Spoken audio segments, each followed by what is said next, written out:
Hello students, अभी हम इस वीडियो में डिस्कस करने वाले हैं सेकंड टर्म एमडीपी आपका क्लास 8 का मैथमेटिक्स का, जिसके आपको 15 मार्क्स है इस टर्म में और आपका टॉपिक है इन्वायरमेंट। तो बढ़ते हैं हमारे पहले क्वेश्चन की तरफ। पहला क्वेश्चन है the shape of garden is rectangular in middle and semi circular at the ends, find the perimeter and area of this garden. तो देखो बेटा, सबसे पहले हम फिगर को समझ लेते हैं।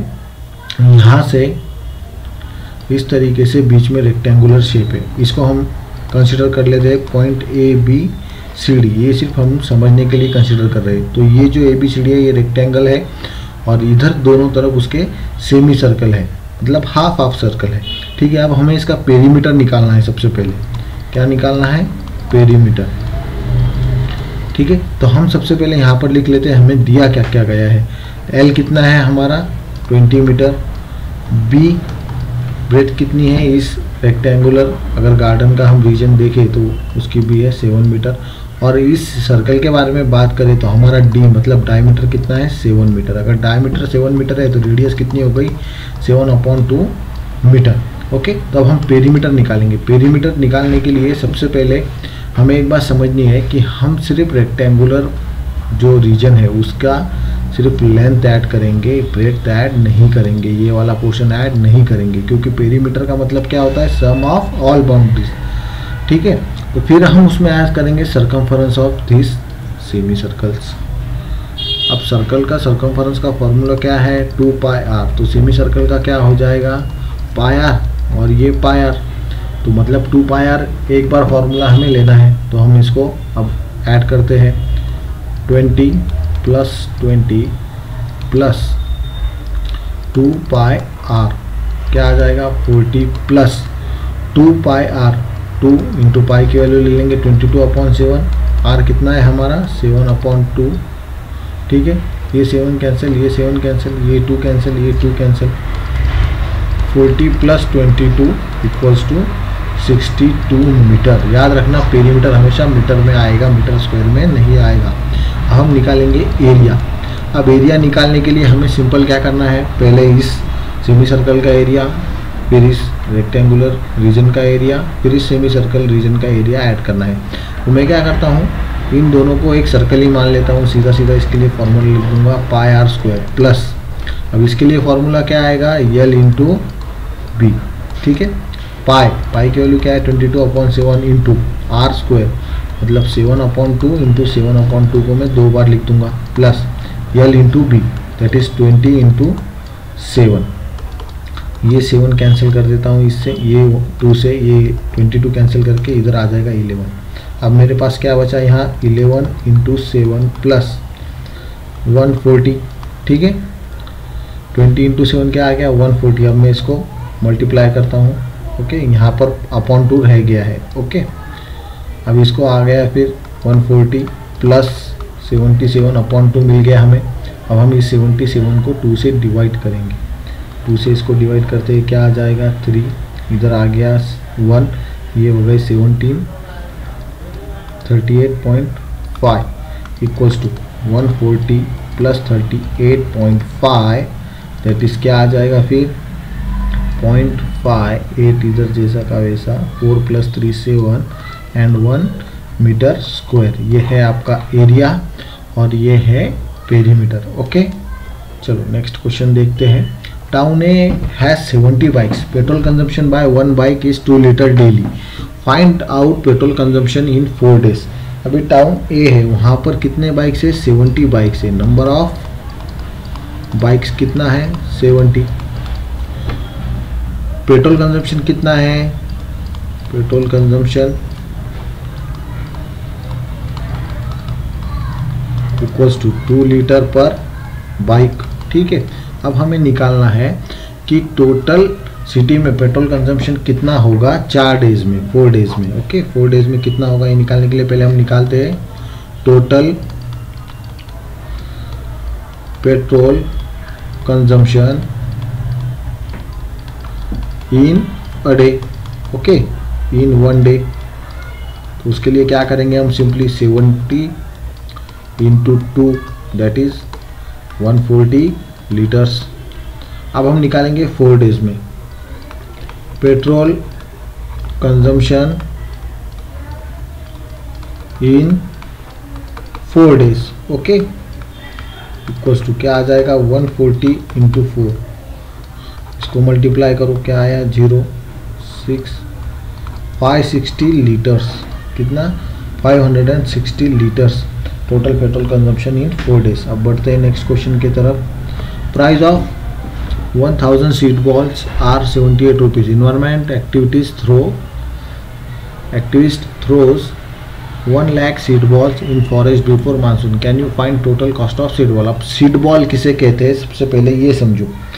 सीड बॉल क्या होता है बेटा कि अभी आप देख रहे हो कि बहुत जगह पेड़ों की कटाई हो रही है, जंगल भी सूखते जा रहे हैं पानी की कमी के कारण, तो पेड़ों की जो है तादाद कम हो रही है। जैसे जैसे पेड़ कम हो रहे हैं पोल्यूशन बढ़ता जा रहा है, तो इसके लिए सॉल्यूशन क्या निकाला गया कि सीड बॉल जो होता है इसके अंदर सीड्स होते हैं, जो पेड़ पौधे आसानी से उग सकते हैं उनके सीड्स इसके अंदर होते हैं, और उसके ऊपर ऑर्गेनिक फर्टिलाइज़र से मिली हुई उपजाऊ मिट्टी लगी होती है ऐसे, जिसको गीला करके या कुछ फर्टिलाइज़र्स मिलाकर इसको इस तरीके से बनाया जाता है।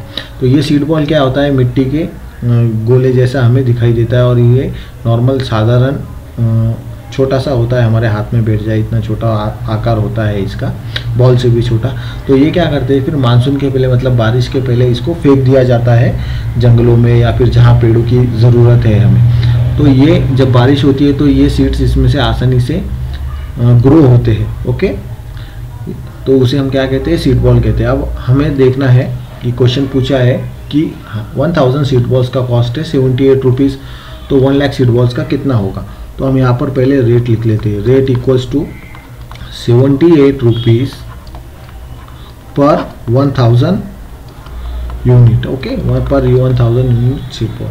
तो कॉस्ट क्या आएगा फिर, cost total cost, okay, equals to number of unit required into rate, ठीक है। नंबर ऑफ यूनिट कितने बेटा हमारे 1 लाख, तो मैं यहाँ 1 लाख लिख दूंगा, इनटू रेट क्या है हमारा 78 रुपीज़ पर 1000। अब याद रखना यहाँ पे 78 रुपीज़ पर 1000 यूनिट है, तो इसको सिर्फ अगर आप 78 से मल्टीप्लाई करोगे तो आपका आंसर गलत आ जाएगा। हम क्या करते हैं, ये 30 इधर कैंसिल करते थे, इन 30 से क्या बचा 100 इंटू 78 इक्वल्स टू 7800 रुपीज़, कितना 7800 रुपीज़ आपका आंसर है। अब फोर्थ क्वेश्चन की तरफ बढ़ते हैं। फोर्थ क्वेश्चन ये थर्ड क्वेश्चन पे ही थोड़ा सा डिपेंड है। इसमें आपको दिया है 1000 seed balls take 5 days to make by 1 person, how many person needed to make 1 lakh seed ball in 50 days, okay, चलो ठीक है।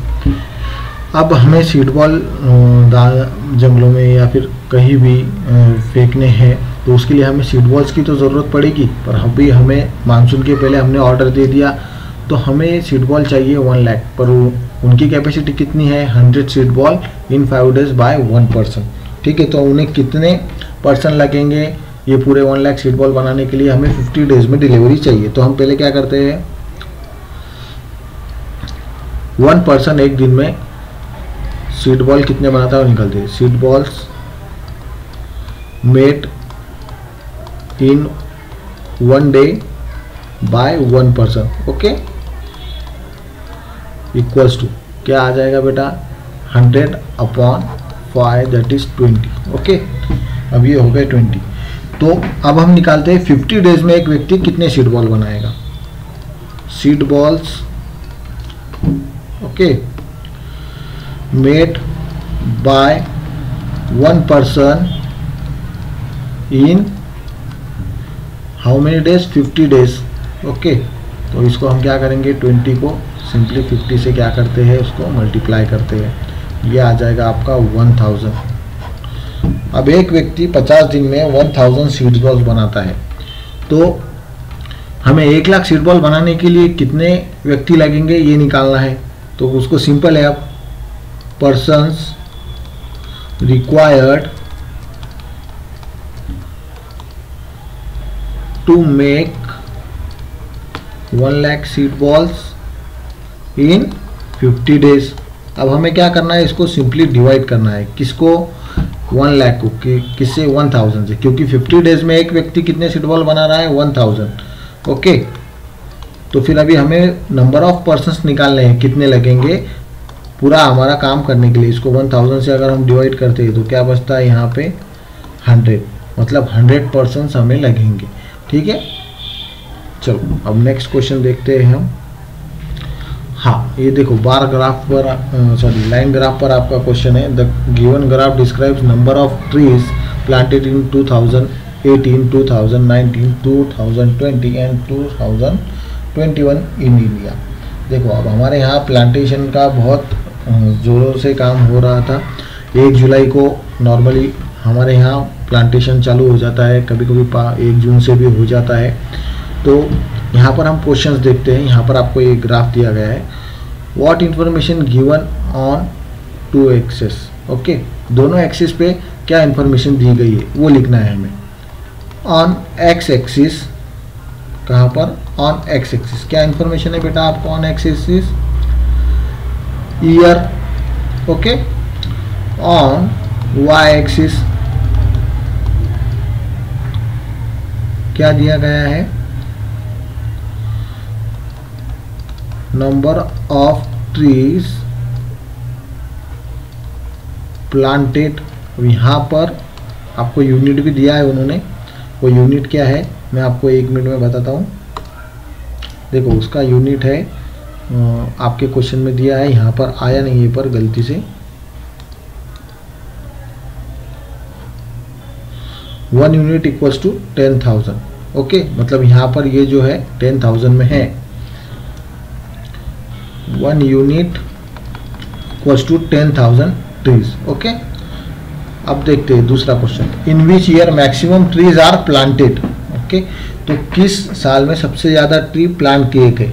तो देखो बेटा 2018 में 20,000 किए गए, 2019 में 70,000 हुए, 2020 में अब ये 40 और 50 के बीच में है तो यहाँ पर 45,000 हुए, 2021 में कितने हुए 80,000। तो सबसे ज़्यादा कहाँ हुए 2021 में, तो हम यहाँ लिख देंगे 2021। In which year minimum trees are planted. तो देखो 2018 हमने अभी देखा, यहाँ पर हम 2018 लिख देंगे।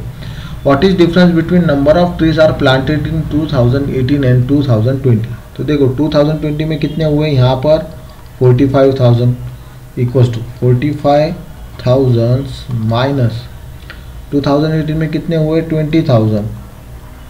तो आपका आंसर क्या आ जाएगा फिर 25,000। डिफरेंस कितना है, डिफरेंस इज, इसको आप ठीक से लिखना 25,000 ट्रीज। ओके, चलो अब नेक्स्ट क्वेश्चन की तरफ बढ़ते हैं। Plot a line graph to show the data given below. 5 air purifiers are established in a city. Location of purifier and capacity of each purifier showed in the table. अब air purifier होते हैं जो देखो गाड़ियाँ वगैरह से pollution बहुत होता है, फिर कोई आग जलाते हैं, धूल उड़ती है, ऐसे बहुत से कारण है एयर पोल्यूशन के। तो एयर प्यूरिफायर्स शहर में 5 जगह लगाए गए हैं। उनकी लोकेशंस क्या है, क्रांति चौक, सिडको बस स्टैंड, एक केंद्रीय विद्यालय, MIDC और आज़ाद कॉलेज, ऐसे 5 अलग अलग जगह पर ये लगाए हैं। अब उनकी कैपेसिटी कितनी है 5,000 CFM, 8,000 CFM, 3,000 CFM, 10,500 CFM and 4,000 CFM। ये CFM यूनिट होता है उसकी कैपेसिटी का। ठीक है, तो हमें वो यूनिट में अभी नहीं देखना क्योंकि आपको उसका अभी फ़िलहाल तो यूज़ नहीं है। ठीक है, तो अब मैंने देखो यहाँ पर ग्राफ बना लिया। आपका ग्राफ कुछ इस तरीके से आना चाहिए। आपके वो एक्स एक्सिस पर हो गए लोकेशंस क्रांति चौक, CIDCO bus stand, Kendriya Vidyalaya, MIDC and Azad college. Y axis पर होगा 1 यूनिट इक्वल्स टू 2,000 CFM। तो क्रांति चौक हमारा कितना था बेटा 5,000। ओके, तो यहाँ पर आ गया ये 4,000 और 6,000 के बीच में। ठीक है, फिर सिडको बस स्टैंड कितना था 8,000, तो वो यहाँ पर आ गया। फिर केंद्रीय विद्यालय कितना था 3,000, तो देखो ये 2,000 और 4,000 के बीच में आ गया। फिर MIDC था 10,500। अब MIDC में इतना ज़्यादा क्यों है, क्योंकि MIDC में कारखाने, मिल्स वगैरह बहुत कुछ होता है ना, तो इंडस्ट्रीज़ होती है, तो उसके कारण पोल्यूशन बहुत होता है, तो ये यहाँ पर आ गया। फिर आता है आपका आज़ाद कॉलेज। आज़ाद कॉलेज में कितना है 4,000 बताया उन्होंने, तो देखो ये 4,000 के लाइन पर इसका लाइन ग्राफ का पॉइंट आ गया है। ओके, समझ गए आप, तो इसको अच्छे से आप लिखो कुछ नहीं समझ आता है तो वीडियो को फिर से देखिए। Okay, thank you.